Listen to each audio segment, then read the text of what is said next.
नमस्कार, जय हिंद, वंदे मातरम। प्यारे बच्चों, यूपी लेखपाल एग्जाम की तैयारी बहुत ही जोरों शोरों पर आप सभी लोग कर रहे हैं। निरंतर आप मॉक टेस्ट भी कर रहे हैं। पिछले मॉक टेस्ट में आपने काफी अच्छे प्रश्नों को देखा था और उसी सीरीज में आज मैं एक और मॉक टेस्ट लेकर आया हूं। मैं ये जो 100 एमसीक्यू लेकर आता हूं, इसमें आपके करंट अफेयर्स के प्रश्न नहीं होते हैं और डीआई के प्रश्न नहीं होते हैं। बाकी सभी 100 प्रश्न आपके सिलेबस को कवर कर रहे होते हैं और पूरा टू द पॉइंट आपका सिलेबस कवर किया जाता है। तो अगर आप निरंतर इन मॉक टेस्ट को करते रहेंगे, आपकी बहुत अच्छी तैयारी हो जाएगी। जब भी प्रश्न रिपीट हुआ करे, कोशिश रहती है कि ना हो, लेकिन अगर हो जाता है तो उसे एज ए रिवीजन देखा करें, शिकायत मत किया करें। इससे आपका मन निगेटिव हो जाएगा और आप तैयारी से दूर भाग जाएंगे। जितनी बार आप पुरानी चीजों को रिपीट करते हैं, वो आपकी तैयारी को स्ट्रांग करता है। रही बात पीडीएफ की, तो स्क्रीन पर दिख रहा व्हाट्सएप नंबर आपको पीडीएफ प्रोवाइड कराएगा। मात्र 150 रुपए फीस है और इससे आपको हमारे चैनल की लाइफ टाइम मेंबरशिप मिल जाएगी, जहां पर आपको हमारे चैनल की सभी पीडीएफ लगातार निरंतर मिलती रहेंगी हमेशा के लिए। तो वीडियो को लाइक कर लीजिएगा, चैनल पर नए हैं चैनल को सब्सक्राइब कर लीजिएगा, क्योंकि प्रश्न यहीं से आएगा। आप पढ़ते रहेंगे आप हमारे साथ तो आपको यकीन आएगा। चलिए शुरू करते हैं। पहला प्रश्न है आपका कि वर्नाकुलर प्रेस एक्ट 1878 के संदर्भ में निम्नलिखित कथनों पर विचार करें। 3 कथन दिए गए हैं। इसे लॉर्ड लिटन द्वारा लागू किया गया था। इसे गैंगिंग एक्ट भी कहा जाता था। इसका उद्देश्य भारतीय भाषाओं के समाचार पत्रों पर कड़ा नियंत्रण लगाना था। तो बताइएगा कौन कौन से बिंदु यहां पर सही है। सही उत्तर है आपका डी, तीनों सही है। लॉर्ड लिटन 1876 से 80 तक रहा था, जो भारतीय प्रेस की स्वतंत्रता को कुचलने के लिए यह एक्ट लाया था। अमृत बाजार पत्रिका रातों रात अंग्रेजी में बदल गई थी ताकि इस एक्ट से बच सके। अगला प्रश्न है आपका कि शिवाजी के प्रशासन अष्टप्रधान में सुमंत का कार्य क्या था। देखिए, काफी लोग कह रहे हैं कि मध्यकालीन इतिहास और प्राचीन भारत का इतिहास आपके सिलेबस में नहीं है, लेकिन वो बहुत बड़ी गलतफहमी में है। आपके इतिहास में साफ साफ लिखा है, भारतीय इतिहास का सामाजिक, राजनैतिक और आर्थिक, ये आपको तीनों चीजें पढ़नी है। यही आपके एग्जाम में पूछा जाएगा और इसके अलावा सांस्कृतिक। तो जो भी मैं प्रश्न लेके आता हूं, यही 4 चीजों पर आधारित होते हैं। शिवाजी के प्रशासन में सुमंत का क्या कार्य था। सही उत्तर है आपका बी, विदेश मंत्री होता था।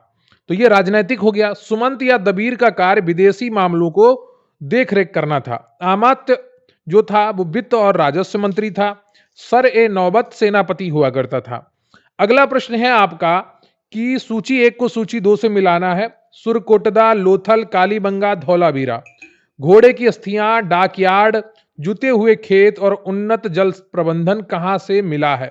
देखिए, अब ये आप सोच रहे होंगे ये कहां पर आएगा, तो ये आपका सांस्कृतिक और सामाजिक दोनों में आएगा। तो यहां पर ये आपका पूरा एज इट इज मिलान है। ए ऑप्शन आपका सही हो जाएगा। सुरकोटदा गुजरात से घोड़े के अवशेष मिले हैं। लोथल गुजरात में बंदरगाह शहर था। कालीबंगा राजस्थान में जुते हुए खेत और अग्नि वेदिकाएं मिली हैं। धौलावीरा गुजरात में जल संचयन प्रणाली के अवशेष मिले हैं। अगला आपका प्रश्न है कि सांप्रदायिक पंचायत की घोषणा 1932 में किसने की थी। विंस्टन चर्चिल ने, क्लीमेंट एटली ने, रैमजे मैकडोनाल्ड ने या लॉर्ड इरविन ने। यह प्रश्न आपकी परीक्षाओं में कई बार पूछा गया है कि सांप्रदायिक पंचायत की घोषणा 1932 में किसने की थी, या जब इसकी घोषणा हुई तो वहां का प्रधानमंत्री कौन था। तो सही उत्तर है आपका सी, रैमजे मैकडोनाल्ड ने। ब्रिटिश प्रधानमंत्री रैमजे मैकडोनाल्ड ने 16 अगस्त 1932 को इसकी घोषणा की थी। इसमें दलित वर्गों के लिए पृथक निर्वाचन मंडल का प्रावधान था, जिसका गांधी जी ने विरोध किया था। अगला प्रश्न है आपका कि जैन धर्म के त्रिरत्न में क्या शामिल नहीं है। सम्यक दर्शन, सम्यक ज्ञान, सम्यक आचरण या सम्यक वाणी। बताइएगा जैन धर्म के त्रिरत्न में क्या शामिल नहीं है। और सही उत्तर है आपका ऑप्शन डी, सम्यक वाणी, राइट स्पीच। जैन धर्म के 3 रत्न हैं, सम्यक दर्शन, सम्यक ज्ञान और सम्यक आचरण। सम्यक वाणी बौद्ध धर्म के अष्टांगिक मार्ग का हिस्सा है।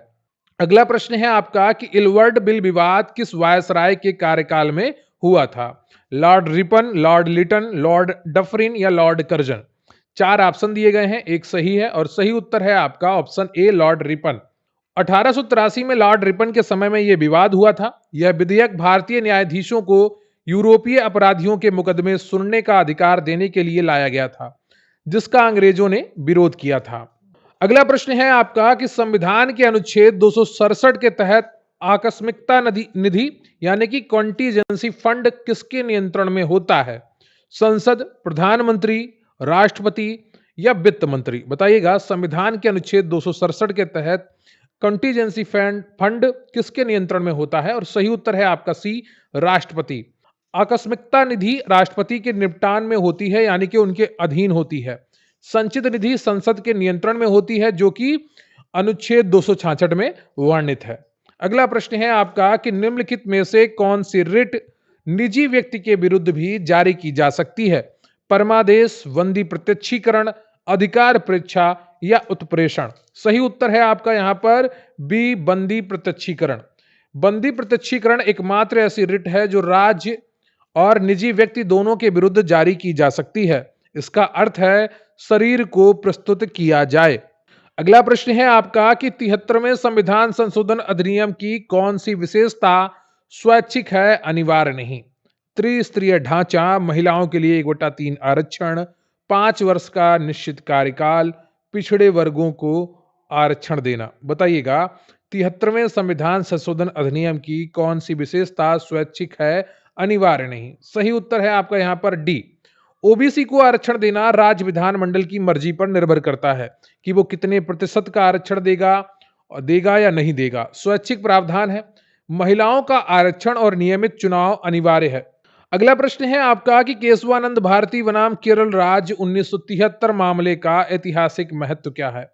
इसने संपत्ति के अधिकार को समाप्त किया, इसने संविधान के मूल ढांचे का सिद्धांत प्रतिपादित किया, इसने राष्ट्रपति शासन को सीमित किया, इसने न्यायिक समीक्षा को समाप्त किया?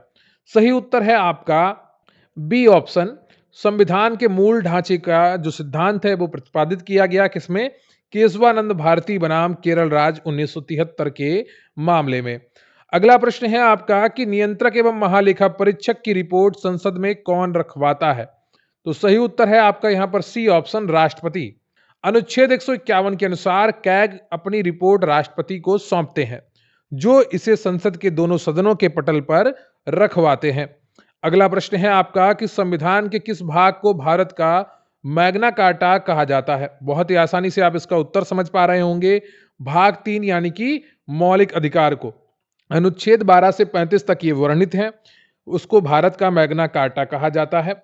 और यहां पर आपका तो अनुच्छेद 17 है, जिसमें आपका अस्पृश्यता का अंत है, अनुच्छेद 18 है, उपाधियों का अंत है। इस प्रकार के जो आपके अनुच्छेद हैं उनको याद करिए, बार बार एग्जाम में पूछे जाते हैं। अगला प्रश्न है आपका कि निम्नलिखित में से कौन सी नदी भ्रंश घाटी से होकर बहती है? गोदावरी, महानदी, दामोदर या कृष्णा? तो सही उत्तर है आपका यहां पर सी, दामोदर। नर्मदा, ताप्ती और दामोदर नदियां भ्रंश घाटी से होकर बहती हैं। दामोदर को बंगाल का शोक भी कहा जाता था। अगला प्रश्न है आपका कि नाथुला दर्रा भारत के किस राज्य को चीन से जोड़ता है? उत्तराखंड, अरुणाचल प्रदेश, सिक्किम या हिमाचल प्रदेश? सही उत्तर है आपका सी ऑप्शन, सिक्किम। नाथुला दर्रा सिक्किम में स्थित है। यह प्राचीन रेशम मार्ग का हिस्सा था। अगला प्रश्न है आपका कि विश्व में चांदी का सबसे बड़ा उत्पादक देश कौन सा है? चीन है, पेरू है, मैक्सिको है या रूस है? सही उत्तर हो जाएगा आपका यहां पर मैक्सिको। मैक्सिको दुनिया में चांदी का सबसे बड़ा उत्पादक है। अगला प्रश्न है आपका कि भारत में मैंग्रोव वन का सर्वाधिक क्षेत्र किस राज्य में है? तो यहां पर जो सही उत्तर होगा, आपके 4 ऑप्शन दिए गए हैं, एक सही है और वो है बी, पश्चिम बंगाल। पश्चिम बंगाल का जो सुंदरवन है वहां पर सर्वाधिक मैंग्रोव आवरण है। इसके बाद गुजरात का स्थान आता है।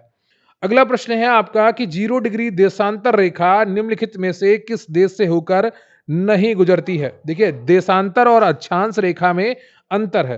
तो सही उत्तर है आपका ऑप्शन डी, इटली।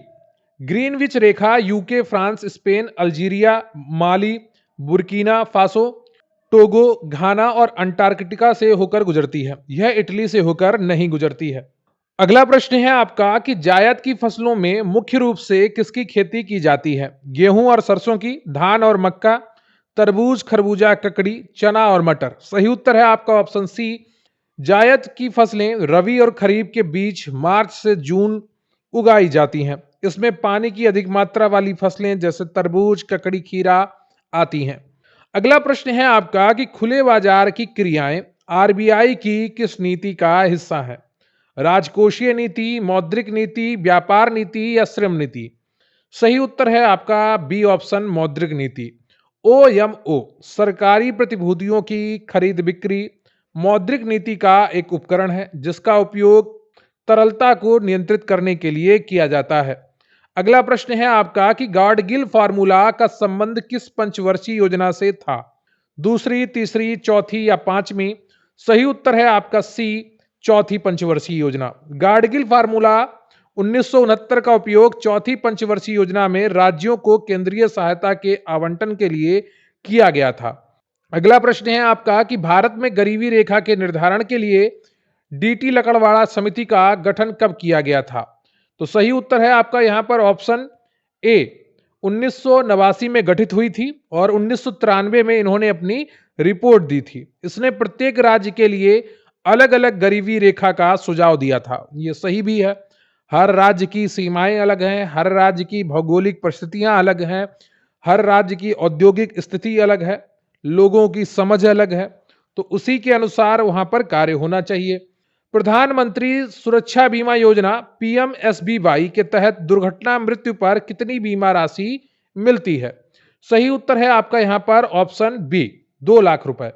मात्र 20 रुपए की वार्षिक प्रीमियम देनी होती है और 2 लाख का दुर्घटना मृत्यु या विकलांगता कवर मिलता है। हरित क्रांति का नकारात्मक प्रभाव मुख्य रूप से क्या रहा? खाद्यान्न उत्पादन में कमी, क्षेत्रीय असमानता और मृदा की उर्वरकता में कमी, किसानों की आय में कमी, कृषि यंत्रीकरण में कमी। तो यहां पर जो सही उत्तर है आपका वो कौन सा हो जाएगा? सही उत्तर है आपका बी ऑप्शन, क्षेत्रीय असमानता बढ़ी और मृदा की उर्वरता में कमी आई। रासायनिक उर्वरकों के कारण मिट्टी की गुणवत्ता घटी और केवल कुछ क्षेत्रों पंजाब और हरियाणा को और पश्चिमी उत्तर प्रदेश को इसका लाभ मिला और जिससे क्या हुआ कि क्षेत्रीय असमानता काफी ज्यादा बढ़ गई। अगला प्रश्न है आपका कि भुगतान बैंक निम्नलिखित में से कौन सा कार्य नहीं कर सकता? जमा स्वीकार करना 1 लाख तक, डेबिट कार्ड जारी करना, ऋण देना और क्रेडिट कार्ड जारी करना या बिल भुगतान सुविधा देना? सही उत्तर है आपका यहां पर सी, पेमेंट्स बैंक जैसे पेटीएम, एयरटेल लोन नहीं दे सकते हैं और ना ही क्रेडिट कार्ड जारी कर सकते हैं। अब हम बात करेंगे ग्राम्य समाज एवं विकास की। बहुत ही इंपॉर्टेंट टॉपिक है लेखपाल के लिए। राजस्व अभिलेखों में खसरा में कुल कितने खाने होते हैं? वर्तमान आरसी प्रपत्र 4 के अनुसार आपको बताना है 21, 22, 46 या 12। सही उत्तर है आपका सी, 46। पहले 21, 22 होते थे। यह कृषि और भूमि का विवरण रखता है। अगला प्रश्न है आपका कि उत्तर प्रदेश में चकबंदी का कार्य किस विभाग के अधीन होता है? राजस्व विभाग, चकबंदी विभाग, कृषि विभाग या पंचायत विभाग? तो सही उत्तर है आपका बी ऑप्शन, चकबंदी विभाग। ये कार्य चकबंदी आयुक्त के अधीन चकबंदी विभाग द्वारा किया जाता है। अगला प्रश्न है आपका कि सजरा किसे कहते हैं? गांव का लिखित इतिहास, गांव का नक्शा, फसल रजिस्टर या सिंचाई का रजिस्टर? सही उत्तर है आपका बी ऑप्शन, गांव का नक्शा। सजरा गांव का नक्शा होता है जिसमें खेतों की सीमाएं और नंबर दर्ज होता है। यह कपड़े पर बना होता है। अगला प्रश्न है आपका कि मनरेगा के तहत सूखा प्रभावित क्षेत्रों में प्रति परिवार कितने दिनों का रोजगार गारंटी प्रदान किया जाता है? 100 दिन, 120 दिन, 150 दिन या 200 दिन? सही उत्तर है आपका यहां पर 100 दिन।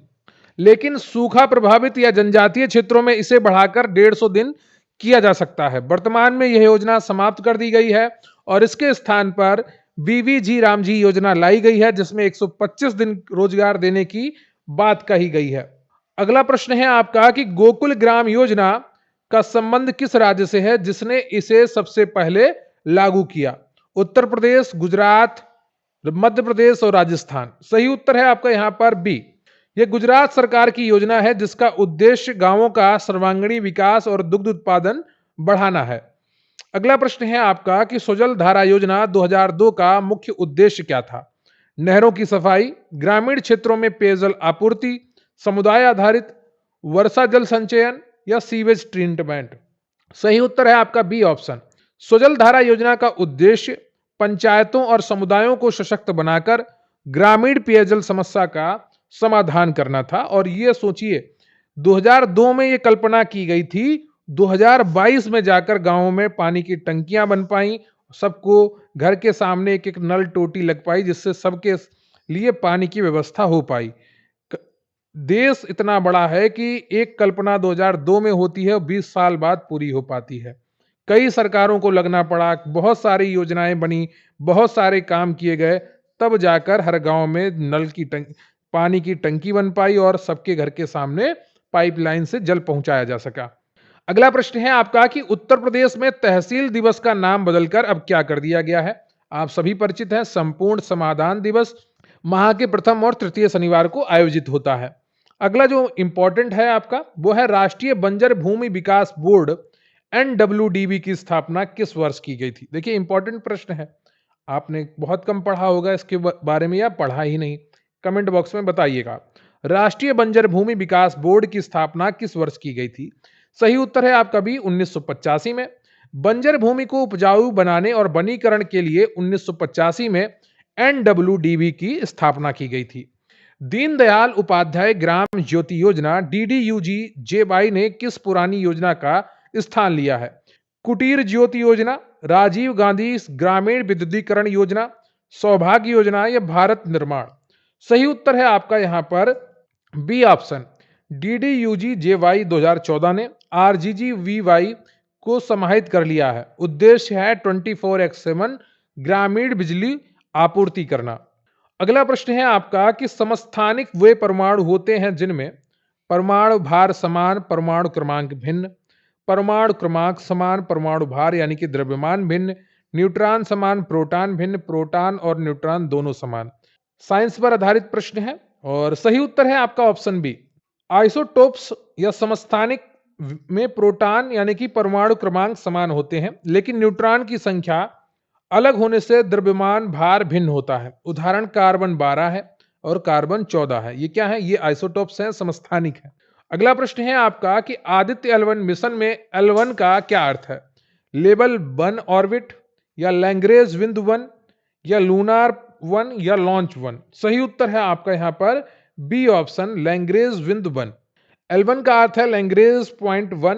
यह अंतरिक्ष में वह स्थान है जहां पृथ्वी और सूर्य का गुरुत्वाकर्षण संतुलित होता है और ग्रह का जो ग्रहण लगता है उसका भी असर नहीं पड़ता है। अगला प्रश्न है आपका कि निम्नलिखित में से कौन सा विटामिन रक्त का थक्का जमने में मदद करता है और उसका रासायनिक नाम क्या है? विटामिन ई टोकोफेरॉल, विटामिन के phylloquinone, vitamin D calciferol, vitamin A retinol. मैंने ये चारों ऑप्शन इसलिए पढ़े हैं ताकि आपके सभी विटामिन के रासायनिक नाम आपको याद हो जाए, अक्सर एग्जाम में पूछ लिए जाते हैं। सही उत्तर है आपका यहां पर ऑप्शन बी, विटामिन के फ्यूलोक्विनोन। रक्त के थक्का के लिए अनिवार्य विटामिन है। अगला प्रश्न है आपका कि ऑप्टिकल फाइबर किस सिद्धांत पर कार्य करता है? बहुत इंपॉर्टेंट है और कई बार मैंने आपको इसके बारे में पढ़ाया है। सही उत्तर है आपका बी ऑप्शन, प्रकाश का पूर्ण आंतरिक परावर्तन, टोटल इंटरनल रिफ्लेक्शन। अगला प्रश्न है आपका कि भारत की पहली स्वदेशी परमाणु पनडुब्बी कौन सी है? INS Virat, INS Arihant, INS Kalvari, INS Khanderi. देखिए ये भी इंपॉर्टेंट है और सही उत्तर है आपका बी, आईएनएस अरिहंत जो है ये भारत की पहली स्वदेशी परमाणु पनडुब्बी है। ठीक है, आईएनएस अरिहंत। अगला प्रश्न है आपका कि बीटी कपास में, बीटी कॉटन में बीटी का क्या अर्थ है? बोटनिकल टेक्नोलॉजी या बैसिलस थ्यूरेंजीनियसिस या बायोटेक्नोलॉजी या बैक्टीरियल टॉक्सिन? तो सही उत्तर है आपका यहां पर बी ऑप्शन, बैसिलस थ्यूरेंजीनियसिस। यह एक जीवाणु है जिसका जीन कपास में डाला जाता है ताकि वह कीटों से लड़ सके। अगला प्रश्न है आपका कि ब्लॉकचेन तकनीकी के संदर्भ में माइनिंग क्या है? बिटकॉइन खरीदना, नए लेन देन को सत्यापित करना और ब्लॉकचेन में जोड़ना, डेटा डिलीट करना या हार्डवेयर बनाना। तो सही उत्तर है आपका यहां पर बी ऑप्शन। माइनिंग का अर्थ है जटिल गणितीय पहेलियों को हल करके लेन देन को सत्यापित करना और उसे लेजर में जोड़ना। अगला प्रश्न है आपका कि ग्रीन हाउस गैसों GHG की ग्लोबल वार्मिंग क्षमता के आधार पर सबसे शक्तिशाली गैस कौन सी है समान मात्रा में? तो इसका जो सही उत्तर है आपका वो है C option, sulphur hexafluoride SF6। Sulphur hexafluoride SF6 की बार्बिंग क्षमता CO2 की तुलना में हजारों गुना है, लगभग 23,500 गुना अधिक होती है। हालांकि वातावरण वातावरण में इसकी मात्रा सबसे कम है। ठीक है, इसकी मात्रा काफी कम है, सबसे कम नहीं। भारत में राष्ट्रीय जैव विविधता प्राधिकरण NBA का मुख्यालय कहाँ स्थित है? नई दिल्ली, चेन्नई, कोलकाता या बेंगलुरु? सही उत्तर है आपका बी, चेन्नई में। NBA की स्थापना 2003 में की गई थी और इसका मुख्यालय चेन्नई में है। कोरल ब्लीचिंग का मुख्य कारण क्या है? समुद्री जल के तापमान में वृद्धि, तेल रिसाव, अत्यधिक मछली पकड़ना, समुद्री लवणता में कमी? सही उत्तर है आपका ए ऑप्शन, ग्लोबल वार्मिंग के कारण समुद्री जल के तापमान में वृद्धि, जिसके कारण कोरल अपने अंदर रहने वाले शैवाल को बाहर निकाल देते हैं, जिससे वे सफेद हो जाते हैं। इस कारण इसको ब्लीचिंग कहते हैं। अगला प्रश्न है आपका कि भोपाल गैस त्रासदी के बाद भारत सरकार ने कौन सा महत्वपूर्ण अधिनियम पारित किया? तो भाषा बदल के भी प्रश्न आपसे पूछा जाएगा। तो यहां पर जो सही उत्तर है आपका वो है पर्यावरण संरक्षण अधिनियम 1986, जिसे छाता विधान अधिनियम भी कहते हैं। भोपाल गैस त्रासदी 1984 में हुई थी। अगला प्रश्न है आपका कि अम्ल वर्षा का पीएच मान सामान्यतः कितना होता है? 7 से अधिक, 5.6 से कम, 6.5 से 7.0 या 8.0 से 9.0? सही उत्तर है आपका बी, 5.6 से कम। अम्ल वर्षा का पीएच 5.6 से कम होता है। यह SO2 और NO2 के कारण होती है। सेंडाई फ्रेमवर्क का संबंध किससे है? तो इसका जो फ्रेमवर्क का संबंध है वो है आपदा जोखिम न्यूनीकरण से। ठीक है, तो बी ऑप्शन आपका यहां पर सही हो जाता है। 2015 से 2030 के लिए आपदा जोखिम को कम करने के लिए अंतरराष्ट्रीय समझौता है। अगला प्रश्न है आपका कि राष्ट्रीय हरित अधिकरण NGT के अध्यक्ष की नियुक्ति कौन करता है? बताइएगा। सही उत्तर है आपका यहां पर बी, भारत के मुख्य न्यायाधीश CGI के परामर्श से केंद्र सरकार। ठीक है, तो NGT अध्यक्ष जो SC के सेवानिवृत्त जज होते हैं की नियुक्ति CGI के परामर्श पर केंद्र सरकार करती है। और नियुक्ति देगा कौन? केंद्र सरकार की जितनी भी नियुक्तियां होती हैं उनको राष्ट्रपति देता है। ठीक है, अगला प्रश्न है आपका कि पारे मरकरी के प्रदूषण से कौन सा रोग होता है? इटाई इटाई, मीना माता, ब्लू बेबी सिंड्रोम या ब्लैक फुट? सही उत्तर है आपका यहां पर बी, मीना माता रोग होता है। जापान की घटना से इसका नाम पड़ा है। कैडमियम से इटाई इटाई होता है। अगला प्रश्न है आपका कि पारे मरकरी के प्रदूषण से कौन सा रोग होता है? इटाई इटाई, मीना माता, ब्लू बेबी सिंड्रोम या ब्लैक फुट? सही उत्तर है आपका बी, मीना माता। पारे से मीना माता रोग होता है। जापान की घटना से इसका नाम पड़ा था। कैडमियम से इटाई इटाई रोग होता है। अगला प्रश्न है आपका कि नागोया प्रोटोकॉल का उद्देश्य क्या है? ग्रीन हाउस गैस कम करना, आनुवांशिक संसाधनों तक पहुंच और लाभ का निष्पक्ष साझाकरण, ओजोन परत बचाना या मरुस्थलीकरण रोकना? सही उत्तर है आपका बी ऑप्शन, नागोया प्रोटोकॉल 2010 जैव विविधता कन्वेंशन CBD के तहत लाभ साझाकरण से जुड़ा है। अगला प्रश्न है आपका कि NDRF राष्ट्रीय आपदा मोचन बल का गठन आपदा प्रबंधन अधिनियम 2005 की किस धारा के तहत किया जाता है या किया गया है? धारा 3, धारा 44, धारा 46 या धारा 10? सही उत्तर है आपका ऑप्शन बी, धारा 44। और राष्ट्रीय आपदा मोचन निधि फंड का उल्लेख धारा 46 में है।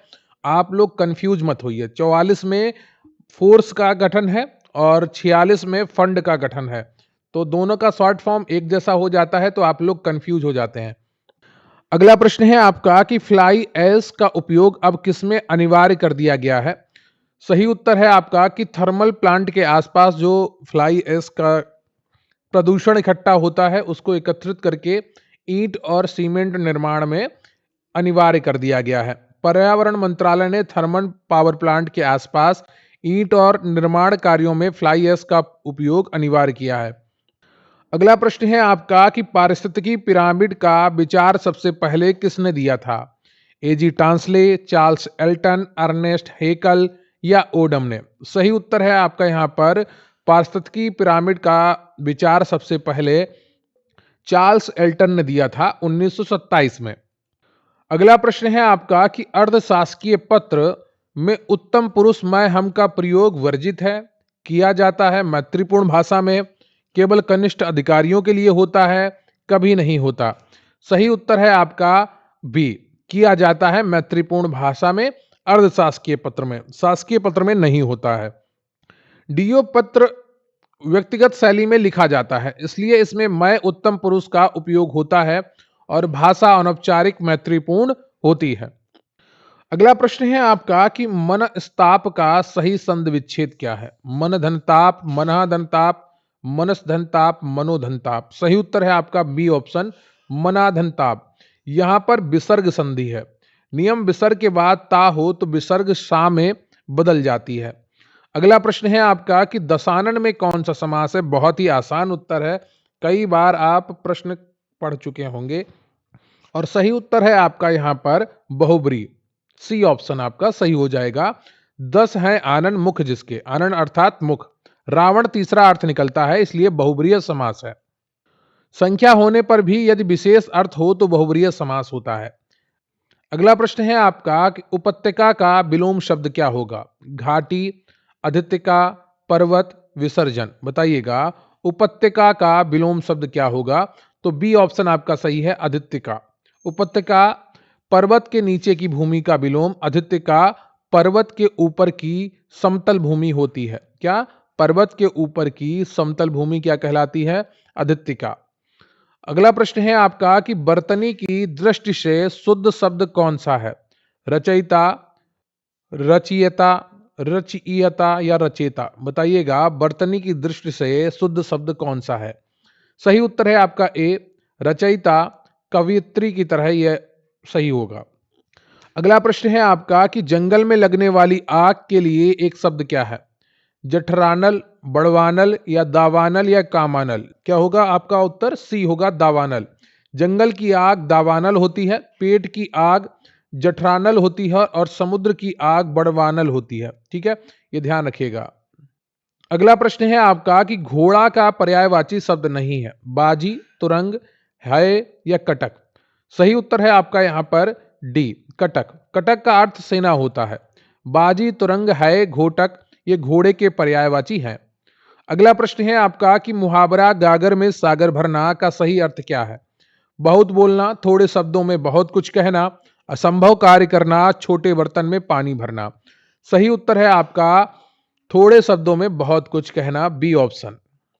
अगला प्रश्न है आपका कि कारक के भेदों में अपादान कारक का चिन्ह क्या है? ने, को, से अलग होने के अर्थ में पर। बताइएगा कारक के भेदों में अपादान कारक का चिन्ह क्या है? तो सही उत्तर है आपका सी, से अलग होने के, अलगाव जहां पर हो, पेड़ से पत्ता गिरा, है ना, तो ये क्या है? ये यहां पर अपादान कारक होगा। करण कारक का भी से होता है लेकिन वह साधन के लिए होता है। कलम से लिखा, चाकू से काटा, ये सब क्या है? ये है करण कारक। और जब अपादान होता है तो अलग होता है, पेड़ से पत्ता गिरा। अगला प्रश्न है आपका कि क्रिया विशेषण किसका भेद है? विकारी शब्द का, अविकारी शब्द अवयव का, संज्ञा का या सर्वनाम का। सही उत्तर है आपका बी, अविकारी शब्द अवयव का। क्रिया विशेषण एक अविकारी शब्द अवयव है, इसमें लिंग वचन के अनुसार परिवर्तन नहीं होता, जैसे धीरे धीरे। अगला प्रश्न है आपका कि यथाशक्ति में कौन सा समास है? तत्पुरुष है, अव्ययी भाव है, बहुब्रीहि है, कर्मधारय है। तो यहाँ पर यथा में यथा क्या है? एक अवयव है, तो यहां पर हो जाएगा अव्ययी भाव, बी ऑप्शन आपका यहां पर सही हो जाएगा। अगला प्रश्न है आपका कि हंस पद विराम चिन्ह का प्रयोग कब किया जाता है? वाक्य पूरा होने पर, लिखने में अक्षर छूटने पर, संकेत देने के लिए, प्रश्न पूछने के लिए, विस्मय प्रकट करने के लिए। तो सही उत्तर है आपका बी ऑप्शन, लिखने में अक्षर छूटने पर, संकेत देने के लिए। अगला प्रश्न है आपका कि रैम, रैंडम एक्सेस मेमोरी को वोलेटाइल क्यों कहा जाता है? क्योंकि बहुत तेज होती है, क्योंकि बिजली बंद होने पर इसका डेटा मिट जाता है। तो यही आपका सही उत्तर है, बी ऑप्शन, क्योंकि बिजली बंद होने पर इसका डेटा मिट जाता है। तो वोलेटाइल का अर्थ है पावर ऑफ होते ही डेटा लॉस हो जाना। अगला प्रश्न है आपका कि एमएस वर्ड में हाइपरलिंक डालने की शॉर्टकट कुंजी क्या है? इंपॉर्टेंट है, एग्जाम में कई बार पूछा गया है और फिर पूछा जा सकता है। तो सही उत्तर है आपका यहां पर कंट्रोल प्लस के हाइपरलिंक इंसर्ट करने के लिए प्रयोग किया जाता है। अगला प्रश्न है आपका कि टीसीपी आईपी मॉडल में कितनी परतें होती हैं? 7, 4, 5 या 6? तो सही उत्तर है आपका यहाँ पर 4। 4 लेयर्स होती हैं। Network access, internet, transport, application, OSI model में 7 होती हैं। अगला प्रश्न है आपका कि फिशिंग क्या है? मछली पकड़ना, नकली ईमेल, वेबसाइट के माध्यम से संवेदनशील जानकारी चुराने का प्रयास, कंप्यूटर की सफाई या सॉफ्टवेयर अपडेट करना। तो सही उत्तर है आपका यहाँ पर बी। नकली ईमेल या वेबसाइट के माध्यम से पासवर्ड या कार्ड डिटेल्स चुराई जाती हैं और उसके बाद आपसे धन या कुछ और आपकी जरूरी जानकारी लूटी जाती है। अगला प्रश्न है आपका कि एमएस एक्सेल में पूरी पंक्ति को छिपाने की शॉर्टकट कुंजी क्या है? Ctrl+9, Ctrl+0, Ctrl+- या Ctrl+H? बताइएगा एमएस एक्सेल में पूरी पंक्ति रो को छिपाने की शॉर्टकट कुंजी क्या है? सही उत्तर है आपका Ctrl+9 रो हाइड करने के लिए और Ctrl+0 कॉलम हाइड करने के लिए। अगला प्रश्न है आपका कि आईओटी इंटरनेट ऑफ थिंग्स का मुख्य घटक क्या है? केवल सॉफ्टवेयर, सेंसर और कनेक्टिविटी, कीबोर्ड और माउस या मॉनिटर? तो यहां पर जो सही है वो है बी ऑप्शन आपका। आईओटी में भौतिक वस्तुओं में सेंसर लगे होते हैं जो इंटरनेट कनेक्टिविटी के माध्यम से डेटा साझा करते हैं। अगला प्रश्न है आपका कि कंप्यूटर में कैशे मेमोरी कहाँ स्थित होती है?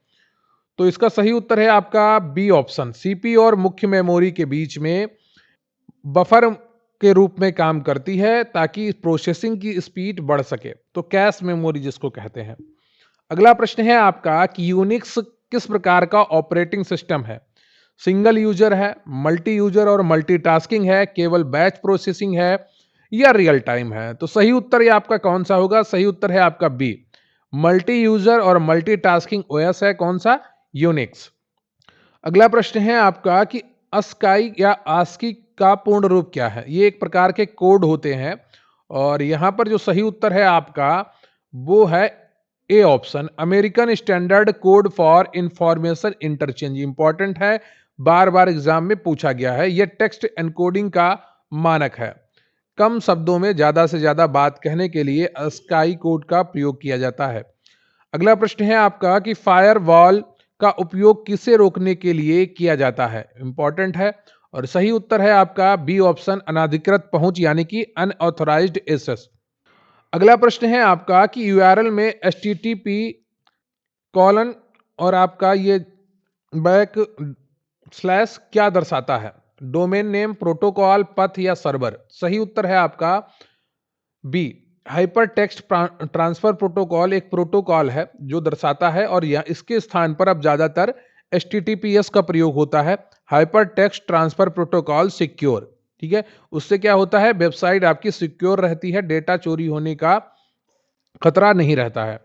अगला प्रश्न है आपका कि फर्मवेयर क्या है? हार्डवेयर है, एक सॉफ्टवेयर जो हार्डवेयर में स्थायी रूप से स्थापित होता है, एंटीवायरस है, एप्लीकेशन सॉफ्टवेयर है? तो फर्मवेयर एक सॉफ्टवेयर है जो हार्डवेयर में स्थायी रूप से स्थापित होता है।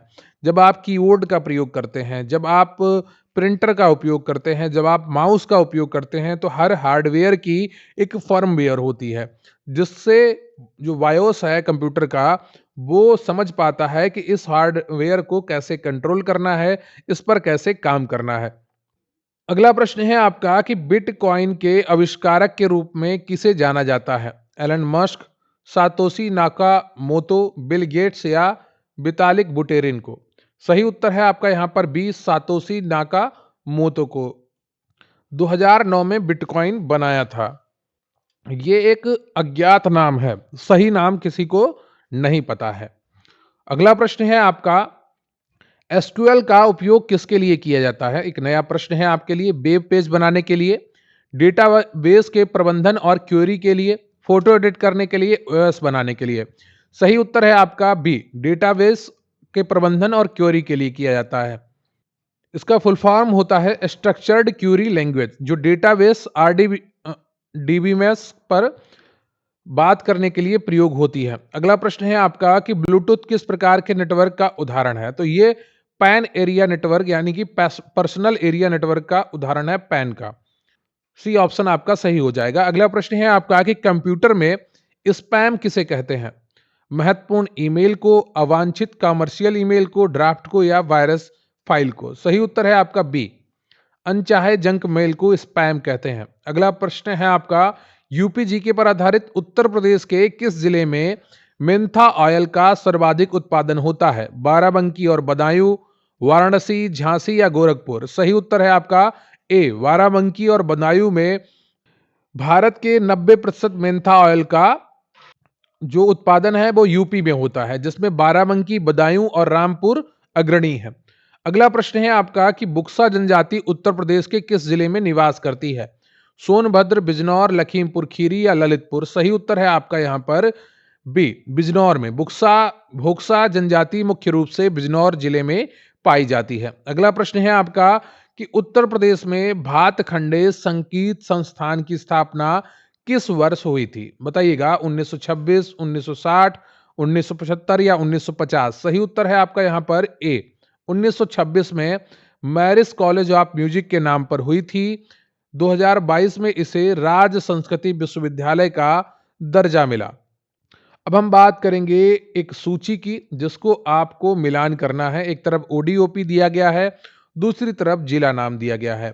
हींग, मूंज उत्पाद, ढोलक, ताला। बताइएगा, हाथरस, प्रयागराज, अमरोहा या अलीगढ़। तो इसका जो सही उत्तर है आपका वो ए हो जाएगा। ये सभी सही सुमेलित हैं। हींग हाथरस से, मूंज के उत्पाद प्रयागराज से, ढोलक अमरोहा से और ताला अलीगढ़ का होता है। अगला प्रश्न है आपका कि उत्तर प्रदेश के किस शहर को सिरामिक सिटी कहा जाता है? फिरोजाबाद, खुर्जा, बुलंदशहर को, मुरादाबाद या कानपुर। बताइएगा, उत्तर प्रदेश के किस शहर को सिरामिक सिटी कहा जाता है? सही उत्तर है आपका यहाँ पर बी, खुर्जा अपने चीनी मिट्टी उद्योगों के लिए प्रसिद्ध है। अगला प्रश्न है आपका कि सरयू नहर राष्ट्रीय परियोजना का उद्घाटन प्रधानमंत्री ने किस जिले से किया था? गोंडा, बलरामपुर, बहराइच या अयोध्या। बताइएगा, सरयू नहर राष्ट्रीय परियोजना का उद्घाटन प्रधानमंत्री ने किस जिले से किया था? सही उत्तर है आपका बी, बलरामपुर। दिसंबर 2021 में बलरामपुर से इसका उद्घाटन हुआ था। यह 5 नदियों को जोड़ने की योजना है। अगला प्रश्न है आपका कि उत्तर प्रदेश में अल्पसंख्यक आयोग का गठन किस वर्ष किया गया था? 1990, 1994, 2001 या 1992। सही उत्तर है आपका बी, 1994 में यूपी में अल्पसंख्यक आयोग अधिनियम के तहत इसका गठन किया गया था। अगला प्रश्न है आपका कि कजरी लोकगीत की उत्पत्ति किस जिले से मानी जाती है? वाराणसी, मिर्जापुर, जौनपुर या गोरखपुर। और सही उत्तर है आपका बी, मिर्जापुर। यह वर्षा ऋतु का गीत है। अगला प्रश्न है आपका कि उत्तर प्रदेश में सर्वाधिक मेले किस जिले में लगते हैं? कानपुर, मथुरा, हमीरपुर या झांसी। सही उत्तर है आपका बी, मथुरा में। मथुरा में सर्वाधिक 86 मेले लगते हैं। हमीरपुर और कानपुर दूसरे स्थान पर है।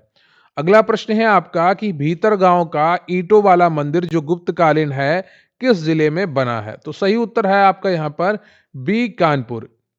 अगला प्रश्न है आपका कि उत्तर प्रदेश में कालिंजर का किला किस जिले में स्थित है? महोबा, बांदा, चित्रकूट या झांसी। सही उत्तर है आपका यहाँ पर बी, बांदा। कालिंजर दुर्ग बांदा जिले में है। यहीं पर शेर शाह सूरी की मृत्यु हुई थी। अगला प्रश्न है आपका कि किराना घराना का मूल स्थान कौन सा जिला है? सहारनपुर, मुजफ्फरनगर अब शामली, लखनऊ या आगरा। सही उत्तर है आपका बी, यह घराना कैराना शामली जिला पहले मुजफ्फरनगर से संबंधित है। भीमसेन जोशी इसी घराने से थे।